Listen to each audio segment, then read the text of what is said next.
Bonsoir tout le monde, j'espère que vous allez bien. Je fais la petite capsule vidéo du chapitre 9, les éléments clés du chapitre. Si vous avez lu au travers le chapitre 9, vous avez constaté probablement qu'il existait plusieurs méthodes de développement. Ce qui vous retenir dans le chapitre 9, dans le cours du système d'information, c'est que depuis le début de la session, on a vu différentes technologies, différents systèmes d'information, les STT, les SIAD, les SID. On a vu le commerce électronique, les réseaux.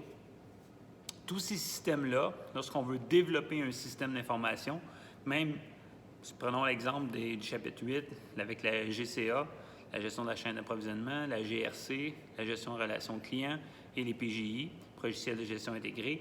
Bien, si on veut développer ces systèmes-là, ces technologies-là, on doit utiliser une méthode de développement. Dans le chapitre 9, c'est ce qu'on parle. Il existe plusieurs méthodes de développement. Puis dans le cadre du cours, comme c'est un cours d'introduction au système d'information, l'objectif, ce n'est pas de comprendre quelle technologie ou quelle méthodologie est utilisée pour quelle technologie, mais plutôt d'appliquer une méthode ou d'être capable d'appliquer une méthode que je vais vous montrer. Il y en a 3 méthodes que je veux que vous reteniez dans le chapitre 9, même si on en présente plus que ça. La première méthode, c'est la méthode en cascade. La méthode en cascade, vous allez la retrouver en détail à partir de la page 340. Cette méthode-là consiste, par exemple, si vous voulez développer un système d'information de type commerce électronique entreprise-entreprise, vous allez réfléchir au développement de votre système pour l'ensemble des fonctionnalités de votre application de commerce électronique entreprise-entreprise. Ça veut dire que la méthode en développement en cascade comporte 7 étapes. Quand vous regardez la figure 9.8 à la page 340, vous allez avoir 7 étapes qu'on doit réaliser pour le développement d'applications. Première étape, c'est la planification. Bien, la planification, c'est quoi? Bien, quand je prends la décision de développer un système d'information de type commerce électronique B2B, quel est mon objectif?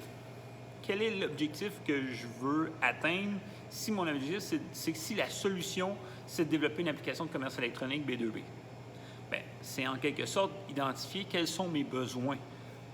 Si je veux faire du commerce électronique B2B, c'est que je veux permettre à une entreprise, entre 2 entreprises, donc par exemple fournisseur et mon entreprise, lorsque j'achète mes produits de mon fournisseur, ou lorsque je vends mes produits à un client qui serait une entreprise, donc j'ai des besoins d'améliorer soit la relation avec mon fournisseur pour le processus d'achat, ou d'améliorer la relation avec mon client lorsque c'est un processus où mon client c'est une entreprise, lors de mon processus de vente.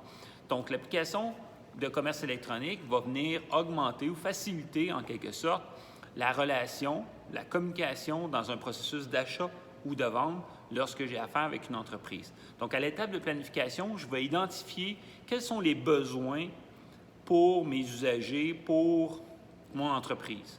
Donc est-ce que je veux augmenter ma relation fournisseur? Est-ce que je veux réduire mes coûts d'intrants, mes coûts de traitement? Donc, qu'est-ce que je veux faire? C'est l'étape 1 de planification.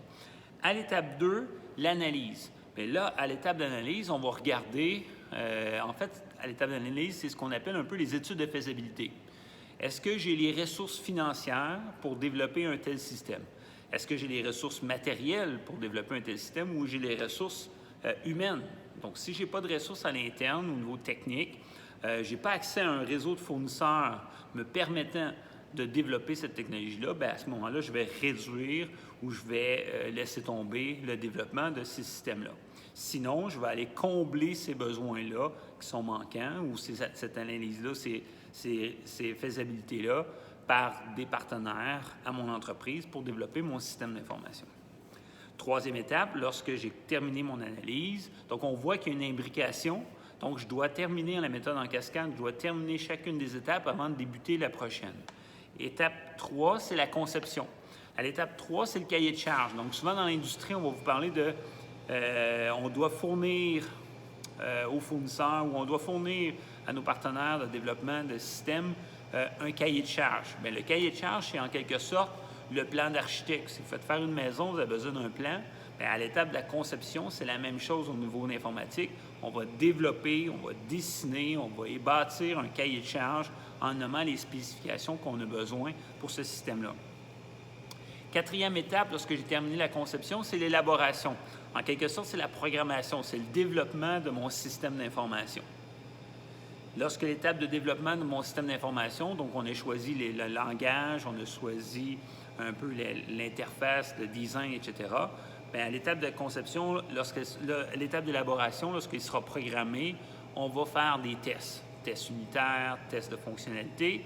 On va venir compléter, donc évaluer en quelque sorte par des usagers. Donc, ils vont utiliser le système éventuellement ou par des clients, dépendamment du type de système.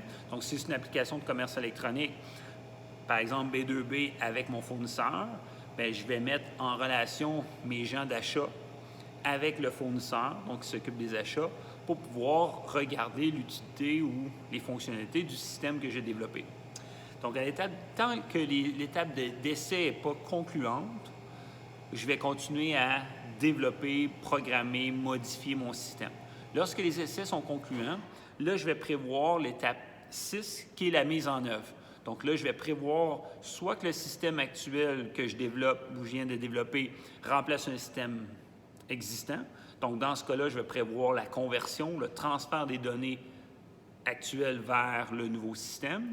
S'il remplace, en fait, s'il n'existe pas de système en place, donc c'est un nouveau système, bien là, je vais assurer la formation et la mise en œuvre de ce système-là, donc le déploiement du système dans l'entreprise. Lorsque la mise en œuvre sera faite, que les gens vont l'utiliser, bien entendu, tout comme système, on doit prévoir annuellement des mises à jour, on doit faire des corrections, des fois dans le système, dans l'application. Donc, on va avoir une étape ultime qui est l'étape d'entretien. La méthode en cascade ou la méthode traditionnelle, dite traditionnelle, c'est une méthode qui est lourde, qui est longue, qui nécessite énormément de réflexion. Plus je vais impliquer de gens dans mon système, plus ça va être lourd comme processus. Donc, c'est une méthode qui peut être utilisée, qui était souvent utilisée pour des systèmes complexes par le passé, mais de moins en moins présent dans le développement des systèmes actuels. Donc, à l'examen que vous allez avoir cette semaine, donc je vais vous fournir dès demain soir, que vous pourrez commencer, vous allez avoir à utiliser une des 3 méthodes qu'on voit ensemble. Donc, la première méthode que vous pourrez recommander, c'est la méthode en cascade. Bien entendu, vous avez les 3 cas d'intra, donc c'est les 3 mêmes cas qui vont être présents demain soir. La seule chose que je vais vous demander, c'est que vous allez avoir à développer ou à recommander un système d'information. Vous verrez les choix que vous pourrez apporter, dépendamment du contexte. Puis, suite à cette recommandation-là de système que vous allez me faire, vous allez devoir, en quelque sorte, me proposer une méthode de développement et l'appliquer au système que vous recommandez. Deuxième méthode qu'on doit maîtriser dans le cadre du cours des systèmes d'information, c'est la méthode agile. La méthode agile, c'est une méthode qui consiste, en fait, elle s'apparente un peu à la méthode traditionnelle, mais la méthode agile, c'est que si je veux développer reprenons le même exemple que je veux développer mon application de commerce électronique B2B avec mon fournisseur, bien, dans l'approche agile, ce que je vais faire, c'est plutôt d'attaquer le développement de mon système complet. Si on regarde les applications de commerce électronique actuelles, pour faire une application, pour faire du transactionnel, bien, je vais avoir souvent besoin d'un site web. Je vais avoir besoin d'un catalogue de produits. Donc, je vais présenter mes produits pour les vendre. Puis par la suite, je vais avoir des fonctionnalités de transaction, donc de paiement en ligne. Fait que prenons ces 3 petits projets-là. Dans la méthode agile, ce qu'on va faire, c'est qu'on va scinder mon application de commerce électronique B2B. On va la scinder en 3 étapes. Première étape, je vais me concentrer sur mon site web. Deuxième étape, je vais me concentrer sur le catalogue de produits, donc je vais présenter mes produits et services. Et troisième étape, les fonctionnalités de commerce électronique, donc le paiement, etc. Donc, dans la méthode agile, je reprends mon système d'information que je veux développer, le commerce électronique B2B. Je scinde mon application de commerce électronique en 3 petits projets. Puis, pour chacun des projets, je vais appliquer la méthode traditionnelle ou en cascade. Par exemple, donc, je veux développer mon application de commerce électronique B2B. Ce que je vais faire, je vais écrire mes 3 projets. Projet 1, ça va être de créer mon site web. Projet 2, de créer mon catalogue de produits. Projet 3, d'implémenter ou de développer les fonctionnalités de paiement en ligne. Je prends la méthode, dans le fond, dans la méthode Agile, je reprends mon premier projet qui est de développer mon site web. Et pour le développement de mon site web, je vais appliquer la méthode en cascade. Première étape, planification. Planification des besoins de quoi? Pas du commerce électronique B2B, application, donc planification des besoins du site web. Analyse des besoins du site web. Conception du site web. Programmation ou élaboration du site web. Essai du site web. Mise en œuvre du site web et entretien du site web. L'avantage de la méthode Agile, c'est que rapidement, lorsque j'affecte des budgets à mon projet, bien, si les projets, en fait, mon budget explose, donc c'est-à-dire que je dépasse mon budget initial pour développer l'ensemble de mon système d'information, bien, il se peut que j'ai quand même un site web opérationnel. Donc, j'ai réalisé mon premier projet qui serait mon site web, puis peut-être même mon deuxième projet qui serait mon catalogue de produits. Par contre, mes fonctionnalités de commerce électronique, j'ai plus l'argent, j'ai plus les ressources, je vais attendre un peu plus tard. Bon, moi, je déploie quelque chose. Contrairement à la méthode en cascade, bien, la méthode en cascade, comme elle est longue, elle est lourde, puis j'attaque l'ensemble du système d'information que j'ai à développer, bien, plus le système va être complexe, plus je vais avoir de gens impliqués, moins mes chances de réussite vont être grandes. Donc, si j'arrive à la fin, puis j'ai un dépassement de coût ou je dois arrêter le projet parce qu'il me manque de ressources, bien, je n'ai même pas un projet. Je n'ai même pas de fonctionnalité, je n'ai même pas de site web. Donc, la méthode en cascade est plus risquée. Tandis que la méthode Agile me permet de scinder mon projet en petits projets puis m'assurer minimalement de réaliser un projet, mais de focuser par projet. Ça, c'est la deuxième méthode, la méthode Agile. Dans le marché, la plupart des applications de commerce électronique sont développées sur cet esprit-là. Les jeux vidéo, les applications de jeux vidéo sont développées souvent avec la méthode Agile. La troisième méthode et dernière méthode que je veux que vous ayez en tête, que vous soyez capable d'utiliser, je le répète, à l'examen, vous aurez le choix de la méthode qui vous tente. Donc, si vous êtes plus à l'aise de m'expliquer la méthode en cascade, vous prendrez la méthode en cascade. Si vous êtes plus à l'aise avec la méthode Agile, vous prendrez la méthode Agile. Vous ne perdrez pas de points pour le choix de la méthode. C'est comment vous allez l'expliquer qui va être important. Puis, surtout, quel système d'information vous allez me recommander selon le contexte. Puis, comment vous allez appliquer la méthode à ce système d'information-là que vous m'avez recommandé. La dernière méthode, c'est la méthode par prototypage. C'est la méthode, je dirais, pour tout ce qui est web, site web, application de commerce électronique, c'est la méthode qu'on retrouve de façon générale. C'est la méthode de développement rapide d'application, la RAD ou la DRA en français. La DRA, développement rapide d'application, ou aussi connue sous le nom de prototypage, elle consiste à penser globalement au système, mais à développer le système par petits prototypes. Donc, si je regarde la méthode à la page 342, figure 9.10, vous allez avoir l'étape de planification. Donc, planification globale de mon application de commerce électronique B2B pour reprendre les exemples qu'on avait tantôt. Donc, planification des besoins de mon B2B. 2, analyse des besoins de mon B2B. 3, conception de mon système B2B, de mon commerce électronique B2B. Lorsqu'on arrive à l'étape 4, on va créer un prototype P1.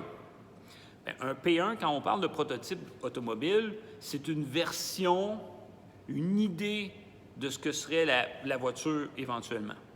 Dans le cas d'un système d'information par l'approche prototype, on fait la même chose.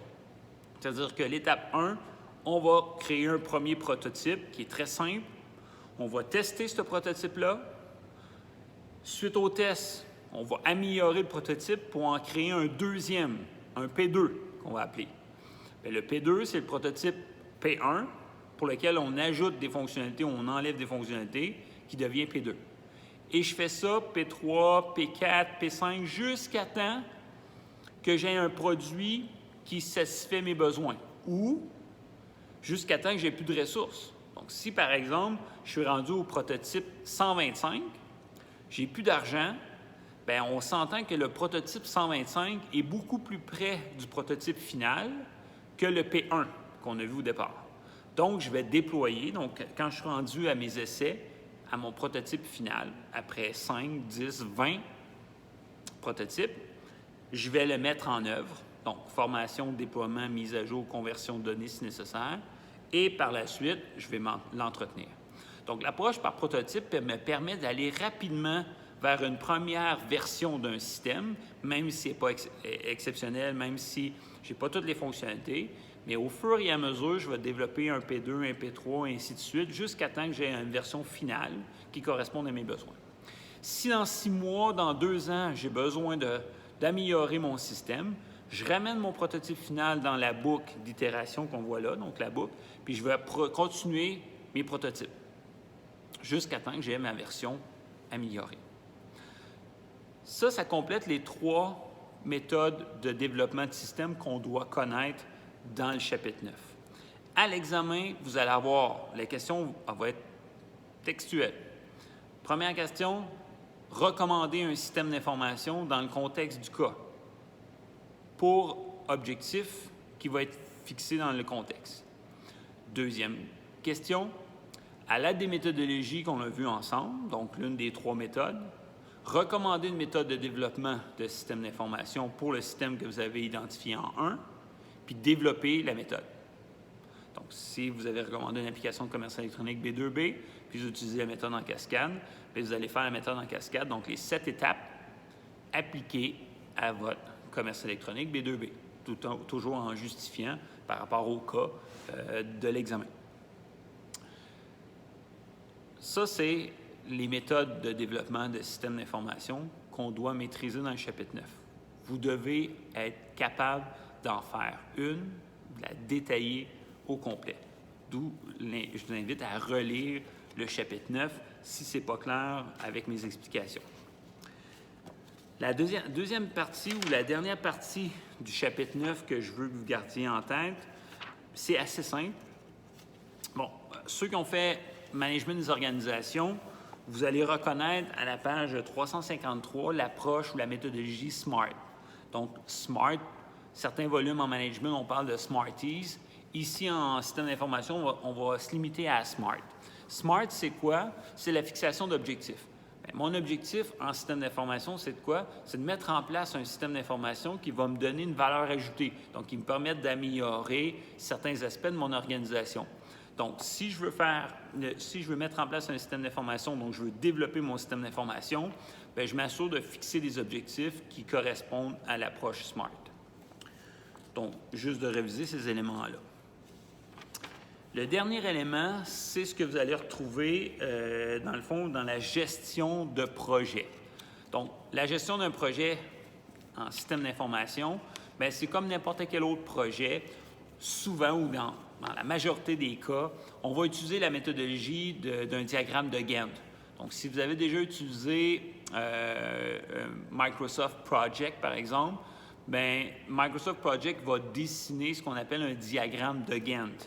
Le diagramme de Gantt, vous allez avoir ça à la page 355, figure 9-19. Donc, dans un diagramme de Gantt, on va venir ventiler les activités qu'on doit réaliser. Si je reprends les méthodes de tantôt, par exemple, les méthodes en cascade, j'avais 7 étapes. Bien, l'étape planification, ça consiste en quoi? Première chose, fixer les usagers, donc qui va participer au comité, rencontre numéro 1, rencontre numéro 2. Donc, je vais détailler les activités associées à l'étape planification. Je vais faire la même chose avec l'analyse, même chose avec la conception, l'élaboration, ainsi de suite. Puis, pour chacune de ces activités-là, je vais la mettre dans le temps, c'est-à-dire je vais ventiler dans le temps, soit en jours, soit en semaines, soit en mois, quand je vais avoir complété ces activités-là. Si j'ai à imbriquer, c'est-à-dire que si, par exemple, je dois avoir terminé l'étape de planification avant de débuter l'analyse, bien là, je vais venir positionner mon diagramme de Gantt de façon à ce que l'analyse débute uniquement quand ma planification va être terminée, et ainsi de suite. Le fait de réaliser ça dans un diagramme de Gantt, c'est que rapidement, ça va nous permettre de voir, est-ce que j'ai les ressources nécessaires pour réaliser à temps mon projet? 2, est-ce que je vais avoir des dépassements de coûts ou de main-d'œuvre? Est-ce que je dois rajouter des ressources en cours de projet? Sinon, je n'arriverai pas dans les délais.